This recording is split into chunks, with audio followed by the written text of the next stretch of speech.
వర్షాల ప్రభావంతో నీరు నిల్వ ఉండి అధికంగా దోమలు వృద్ధి చెందే అవకాశం ఉన్నందున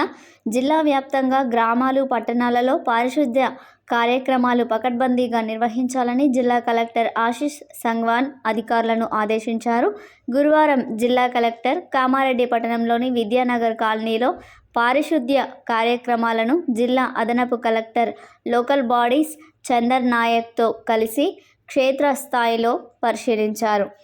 ఈ సందర్భంగా జిల్లా కలెక్టర్ మాట్లాడుతూ, వర్షాలు కురిసిన అనంతరం వాన నీరు నిలిచి ఉండి ఆ నీటిలో దోమలు గుడ్డు పెట్టి దోమలు అధికంగా వృద్ధి చెందాయని, అధికారులు జిల్లా వ్యాప్తంగా గ్రామాలు, పట్టణాలలో పారిశుద్ధ్య కార్యక్రమాలు మరింత పకడ్బందీగా నిర్వహించి ఎక్కడ నీరు నిల్వ ఉండకుండా చర్యలు తీసుకోవాలని,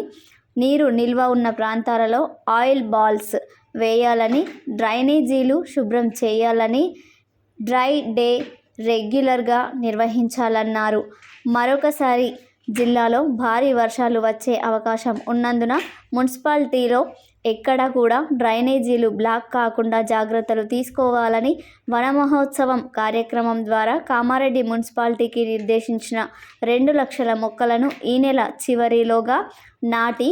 జియో ట్యాగింగ్ చేసి ఆన్లైన్లో వివరాలను పొందుపరచాలని, కలెక్టరేట్ ఆవరణలో